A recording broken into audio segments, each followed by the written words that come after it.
I always thought my life was pretty normal, just like anyone else's. My name is Sarah, and I've spent the last 17 years married to Mike. We've got 3 boys, Jake, the oldest at 15, always buried in his books, Sam, the middle one, 13, a soccer fanatic, and little Max, 10, the comedian of the family. Our life seemed like a typical family's. I was a housewife, happy to be one, while Mike worked as the director of his family's company. We were doing all right, especially since I had some income from investments I made with the money my grandma left me. It wasn't much, but it helped. Things started changing slowly. It was subtle at first, but then it became too obvious to ignore. Mike, who used to be affectionate and caring, began acting differently. His warm smiles turned cold, and his gentle words became harsh. It was a regular Thursday evening. The kids were upstairs, and I was setting up the dinner table when Mike walked in.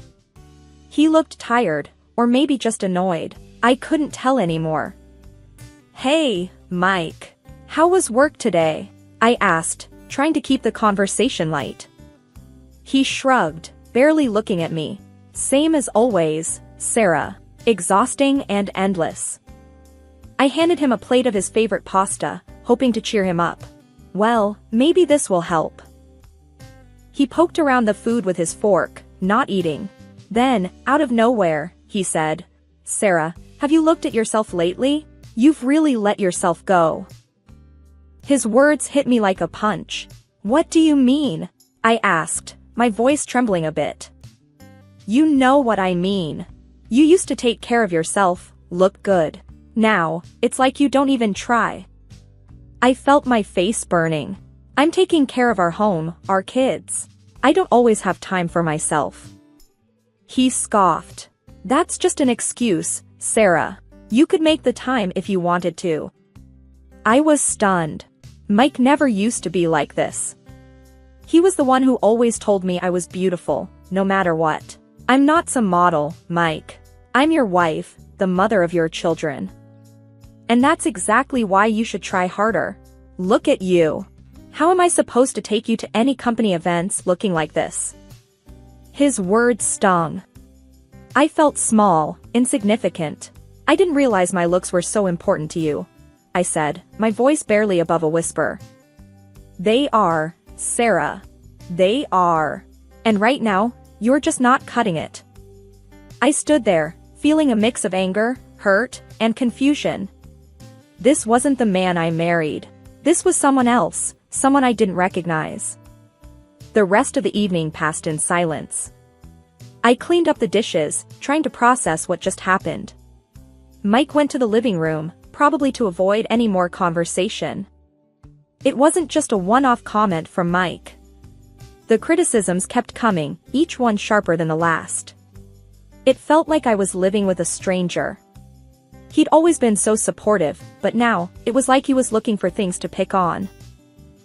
One evening, we were sitting in the living room. The boys were out at friends' houses, and it was just the 2 of us, which had become increasingly rare. I thought maybe we could have a nice chat, like we used to. "So, Mike, Jake's been talking about colleges already. Can you believe it? Our boy is growing up," I said, trying to start a light conversation. Mike, however, seemed disinterested. "Huh," he muttered, not looking up from his phone. I sighed, feeling the familiar sting of being ignored. "You know, I was thinking we could do something as a family this weekend. Maybe go for a picnic, like old times." He finally looked up, but his expression was far from warm. "Sarah, why do you always avoid talking about the real issues?" I was taken aback. "What issues, Mike?" "You, Sarah. You and how you've just given up on yourself." There it was again, that harsh tone that had become all too familiar. "Mike, I haven't given up on myself. I'm just busy with the boys, the house." He cut me off. "No, that's not an excuse. Look at you. You wear the same old clothes, your hair's always a mess. It's embarrassing." I felt a lump in my throat. Embarrassing? Is that what you think of me? Yes, it is. I mean, when was the last time you even tried to look nice for me? For us. I tried to remember the last time I had dressed up. It had been a while, but did it really matter that much? Mike, I'm your wife, not a doll to dress up. I have responsibilities. And part of those responsibilities is to be presentable, Sarah. Not just roam around like you don't care. I stood up, feeling my anger rising. I do care, Mike. I care about our family. But if you're so concerned about appearances, maybe you should look at yourself too. When was the last time you did something for us, for the family? He stood up too, his face red. That's different, Sarah. I work all day to provide for this family. And I work all day at home to keep this family running. But you wouldn't understand that, would you? There was a tense silence. Then, Mike spoke, his voice cold. Maybe I wouldn't. Maybe I need someone who understands me better. Those words felt like a slap. Is that what you want, Mike? Someone else? He didn't answer. Instead, he just walked out of the room, leaving me standing there, feeling more alone than ever. Despite the heavy air between us, I decided to make a change. Not for Mike, but for myself. I joined a local fitness club, thinking maybe a bit of exercise would help clear my mind. It was a sunny Tuesday morning when I told Mike about it. We were in the kitchen, he was getting ready for work, and I was fixing breakfast. Mike, I joined a fitness club, I said, a bit nervously. He raised an eyebrow, his interest peaked for the first time in weeks. Really? That's unexpected. Yeah, I figured it was time to do something for myself. He chuckled, but it wasn't a warm sound. Well, let's see how long that lasts. I bit my lip, holding back a sharp retort. I'm serious about it, Mike.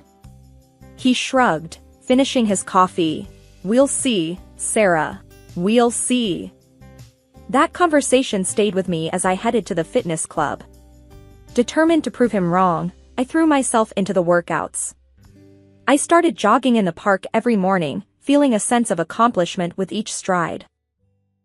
One morning, a couple of weeks into my new routine, I was jogging in the park. The air was crisp, and I was pushing myself harder than usual. I wanted to get home before Mike left for work, to show him I was sticking to it. I was so focused on my pace that I didn't see the uneven patch of ground.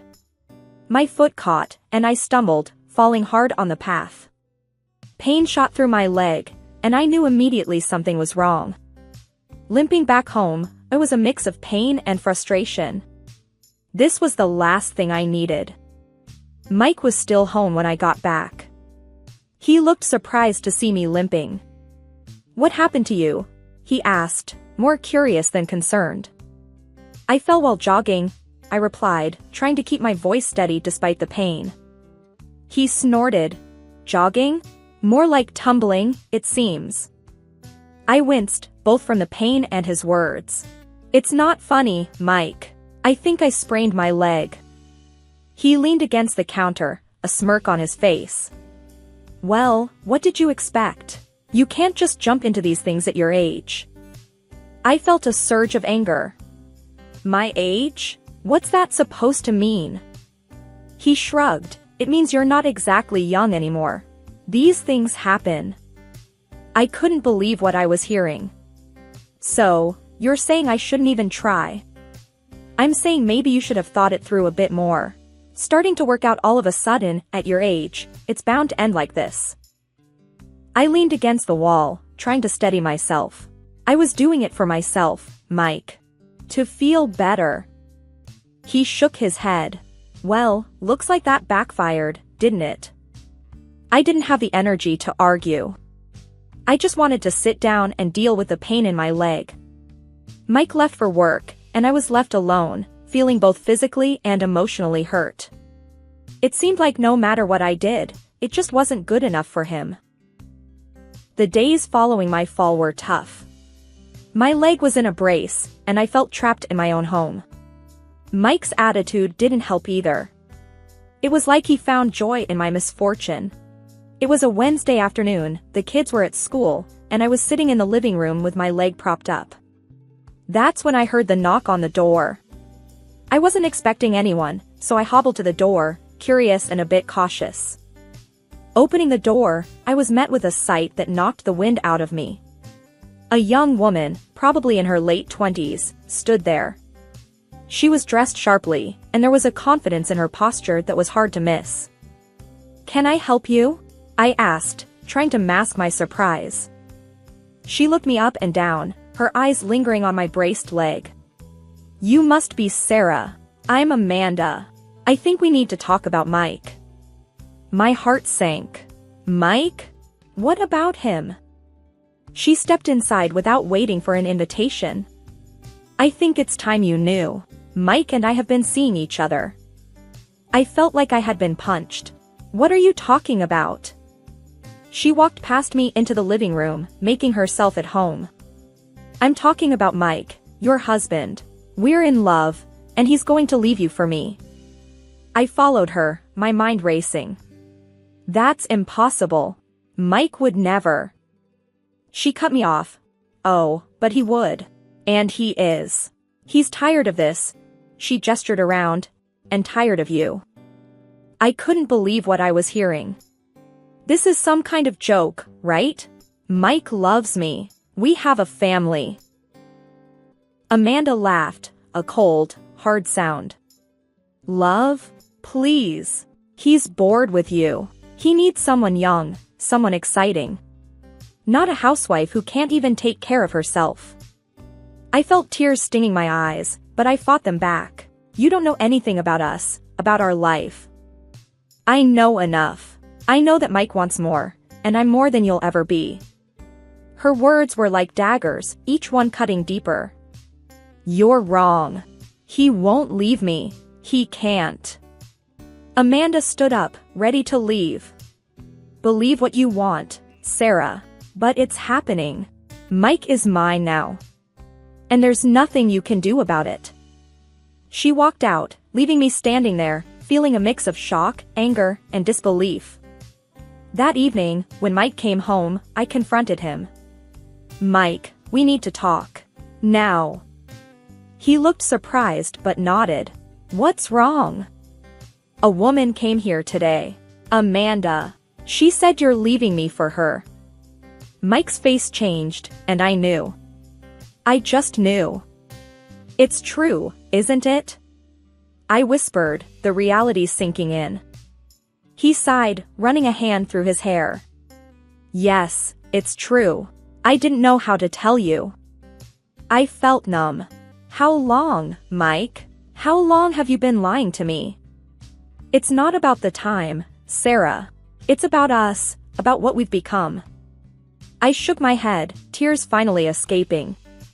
"What we've become? You mean what you've made us become?" He looked away, unable to meet my eyes. "I'm sorry, Sarah. I never meant to hurt you. But I can't stay in this marriage. I need more." I looked at him, the man I had loved for so long, and felt nothing but emptiness. "You want a divorce?" He nodded. "Yes, I do." It was like my entire world had crumbled in an instant. Mike, the love of my life, was leaving me for another woman. A woman who had the audacity to come to my home and tell me to my face. But in that moment, something inside me shifted. I wouldn't let this break me. I had my boys, and I had myself. Mike had made his choice, and now I had to make mine. "I'll give you your divorce, Mike. But you're going to regret this. One day, you'll see what you've lost." He didn't say anything, just walked away. And I was left there, alone, but with a newfound determination. This wasn't the end for me. It was just the beginning. In the days after Mike dropped the bombshell, my mind was a whirlwind of emotions. Betrayal, anger, sadness, they all took turns controlling me. But amidst this chaos, a bold idea started to form. I wasn't going to be the victim in this story. One evening, as Mike and I sat awkwardly in the living room, a room that once echoed with laughter and love, I decided it was time to confront the future. "Mike, we need to talk about the kids," I said, breaking the icy silence. He looked up, clearly uneasy. Yeah, I've been thinking about that too.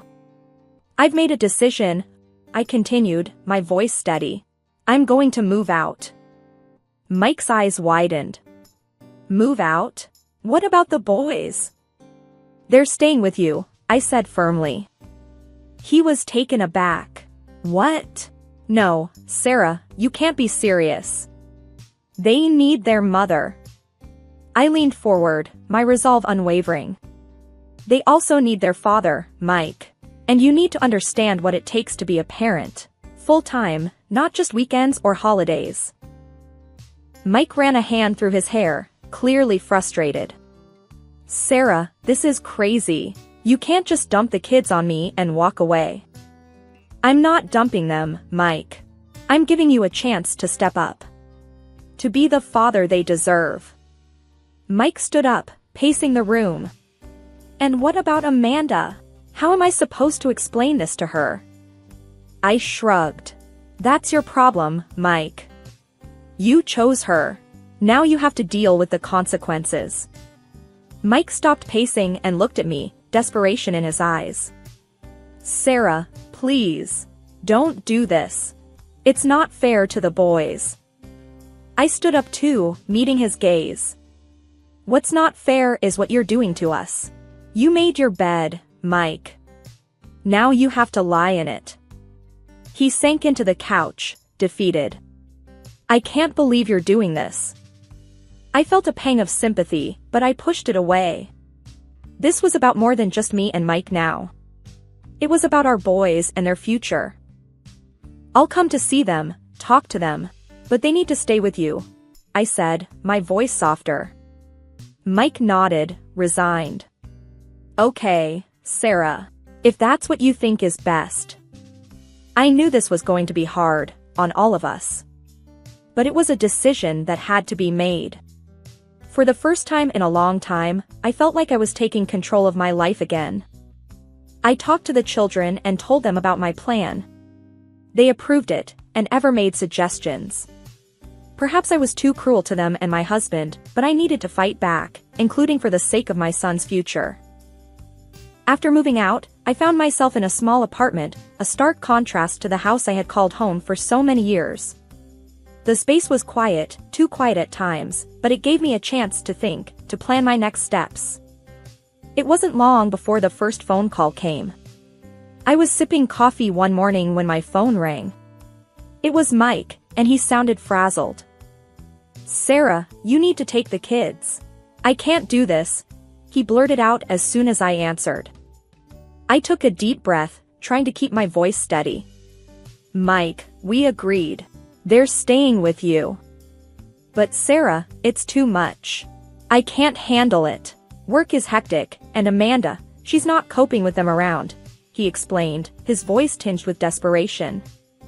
I felt a twinge of satisfaction, but I pushed it away. You wanted a life with her, Mike. This is part of it. The boys are your responsibility too. Mike's frustration was palpable. They don't listen to me, Sarah. They're always asking for you. It's a mess here. That sounds like parenting, Mike. Welcome to my world for the past 15 years, I replied, a hint of gloating in my voice. There was a pause, then Mike said, I didn't think it would be this hard. Well, it is. You'll have to figure it out, just like I did. We ended the call shortly after, and I couldn't help but feel a sense of vindication. Mike was finally getting a taste of the life he had always taken for granted. The next call came a few weeks later, this time from Amanda. Her voice was high-pitched and frantic. Sarah, you have to take these kids. They're unbearable. They don't listen to anything I say. She practically screamed into the phone. I couldn't help but smirk. They're just being kids, Amanda. What did you expect? They're ruining our life, Sarah. Mike is always tired, and we never have any time together. It's like living in a zoo, she complained. I leaned back in my chair, enjoying the moment. Well, Amanda, maybe you should have thought about that before getting involved with a married man with 3 kids. Amanda huffed. This is your fault, Sarah. You should be taking care of them, not me. I shook my head, even though she couldn't see me. No, Amanda. This is the life you chose. You wanted Mike, and everything that comes with him. Deal with it. The call ended with Amanda cursing, and I couldn't help but laugh. It felt good to see her squirm, to see them both realizing how much they had underestimated me and the life I had built around our family. The day I'd been dreading finally arrived, the legal meeting to hash out the divorce and custody details. I walked into the lawyer's office, my nerves taut. There was Mike, looking like a shadow of his former self, and Amanda, her face twisted in annoyance. My lawyer, Mr. Harris, gave me an encouraging nod as we sat down across from them. The mediator, a no-nonsense guy, started off with, "We're here to discuss custody arrangements first." Mike cleared his throat, looking anywhere but at me. "I want joint custody. I can't handle them full-time." I almost laughed at the absurdity. Really, Mike? After all your big talk? Now you're backing down. Amanda piped up, her voice sharp. "Sarah, stop being such a vindictive witch. You're just trying to make our lives hell." I turned to her, my voice icy. "No, Amanda. I'm making sure my kids get what they deserve. A stable home, not a circus." Mike's lawyer, some slick young thing, tried to smooth things over. "Let's keep this civil. We're here for the kids' sake." I was about to retort when Mike blurted out, "I don't even need the damn kids. They're just a nuisance." The room went silent. Even Amanda looked at him, shocked. That's when Mike's father, who'd been silent till now, erupted. "You ungrateful brat," he bellowed at Mike. "I'm cutting you off. No more money, no more cushy job at the company. You've disgraced us." Mike's face drained of color. "Dad, you can't do that. I need that job." His father was unmoved. "You've made your bed, now lie in it." Turning to the mediator, I said firmly, "I want full alimony for the boys. They shouldn't suffer because their father's a selfish coward." Mike's lawyer started to protest, but Mike shut him down with a wave of his hand. "Fine, she gets what she wants." Amanda was silent, her earlier bravado gone. She looked from Mike to his father, realizing the gravy train had just derailed. As we wrapped up, I felt a strange mix of triumph and sadness. It wasn't a win, not really. But it was a step towards a new life for me and the boys. The dust had settled from the legal showdown, and I was starting to build a new life in a spacious apartment I had rented for me and the boys. It was different, but it felt like a fresh start. One evening, while I was unpacking some boxes, there was a knock on the door. I opened it to find Mike standing there, looking miserable. "Sarah, can we talk?" he asked, his voice low. I hesitated, then stepped aside to let him in. "Make it quick, Mike. The boys will be home soon." He walked in, glancing around the new place. "Nice apartment," he muttered. I folded my arms. "What do you want, Mike?" He took a deep breath. I've made a mistake. I was wrong. I want to come back." I looked at him, my heart hardening. "Come back? After everything? You must be joking." He shook his head. "I'm not. I've lost everything, Sarah. My job, Amanda left me. I've got nothing." I felt a pang of something, but it wasn't enough to sway me. "You made your choices, Mike. You have to live with them." Mike's eyes filled with tears. "Please, Sarah. I'm begging you. I need my family." I sighed. "Your family needed you, but you walked away. You can't just come back because you're alone now." Mike looked defeated. "So, that's it? We're really over?" I nodded. "Yes, Mike, we're over. It's time for both of us to move on." He stood there for a moment longer, then turned and left. I watched him go, feeling a mix of relief and sorrow. But mostly, I felt free. Later that night, as I tucked the boys into bed in their new rooms, Jake, the eldest, looked up at me. Mom, are you okay? I smiled, stroking his hair. Yes, Jake. I'm more than okay. We're going to be just fine. He nodded. I'm glad. I like it here. It's different, but it's good. I kissed his forehead. Different can be good. We're starting a new chapter. As I turned off the lights and left their room, I knew that this was just the beginning. A new beginning for me and my boys. We had each other, and that was all we needed.